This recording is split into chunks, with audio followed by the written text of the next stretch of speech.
Hello there. I hope you don't mind, but I'm going to be brushing your face. Is that okay? Okay, good. Just going to gently brush your face. And in the meantime, I'm going to be discussing about whatever it is that I see in the world. Have you ever thought about how our bodies are just physical vessels, and that we're actually spiritual beings that belong to a grander scheme? Me neither. Have you ever thought about how the idea of an individualized society is number one, unsustainable, and number two,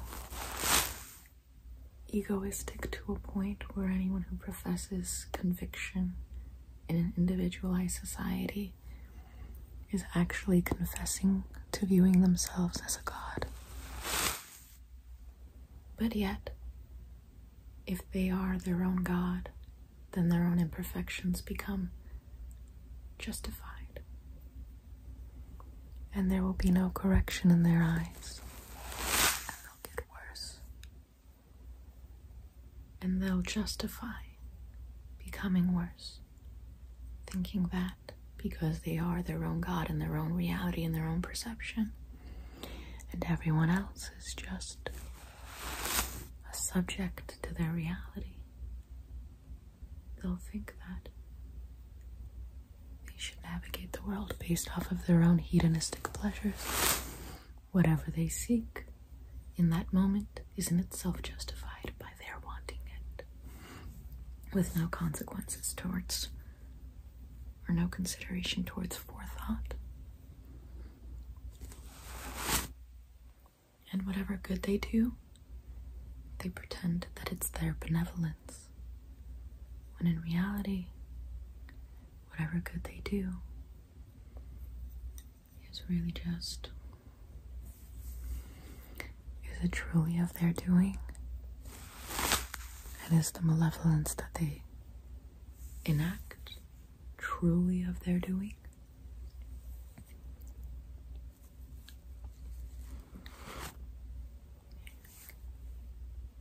Are we all really free to do as we please? Or is there a grander design? Are our actions already known by virtue of our position in life, manifesting and unfolding in predictable ways? Much like an adult can predict the actions of a child, the deceptions of a child, understand the tactics a child might use, much because they can see beyond their cognition. They're older, they can see over their perspective. Likewise, there are grander forces that can see beyond our cognition, can see beyond our experience, can see beyond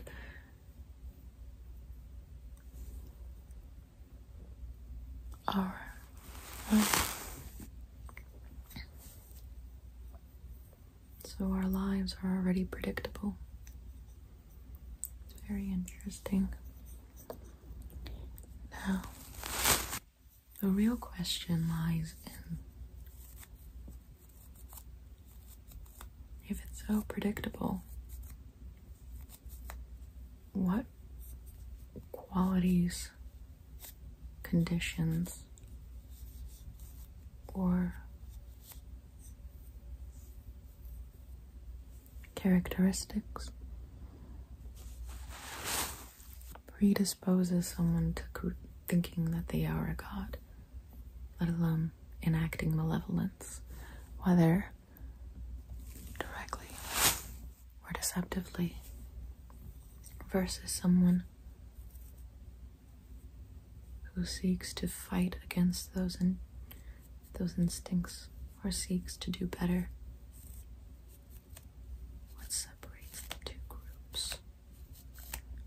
what makes members from one group join the other and vice versa? And what does that imply about the person? I don't know. It's the condition of the heart. It can't be known. And also the heart is traitorous. Very, very traitorous. That's why you shouldn't rely on your heart to make decisions. You shouldn't speak in a heated moment. These are all possessions. These are all instincts that work against our spiritual health. The soul within our body also needs to be maintained, taken care of, nourished. It doesn't live off of material possessions or resources. It doesn't need necessarily any consumer good. Quite the opposite. Quite the opposite. All our soul needs, all the nourishment that our soul needs is true guidance and wisdom. A true sense of community. A sense of feeling edified. A sense of feeling, or being reminded rather, that this world is truly illusory. It's truly fake. It's a distraction. There is only one real thing in this reality, and we must cling to it. Otherwise, we'll start to think that reality is a simulation or a matrix, and that can once again possess an individual into believing that they're just a cog in the machine, or the machine itself churning out cogs to their own benefit. It depends on how Machiavellian a person is, or it depends on how nihilistic a person is. We must remember that this world is a distraction, and we must find that which is real.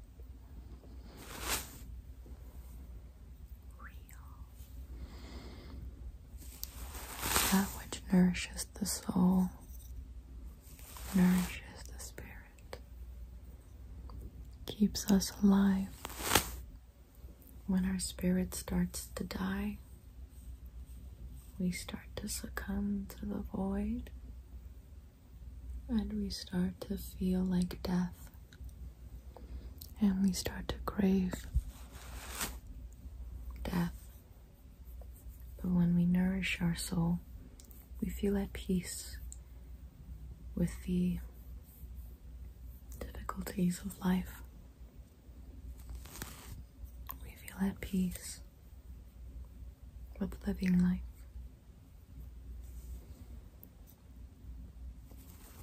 It's necessary to remember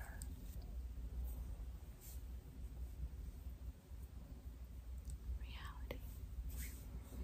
True reality. None of the consumerism that exists around you really exists. In about 50 years' time, it'll be unrecognizable. And if that's where you vest all of your reality in, you'll soon find yourself in mental anguish, constant mental anguish. If you vest too much importance, too much truth, quote unquote, into the material reality around you, you're going to find yourself in severe mental anguish. Not because it's a devastating reality, even though it is a devastating reality, but because you're believing in multitudes of lies and trying to knit them all together, only to constantly come short and find yourself limitlessly confused. Seek that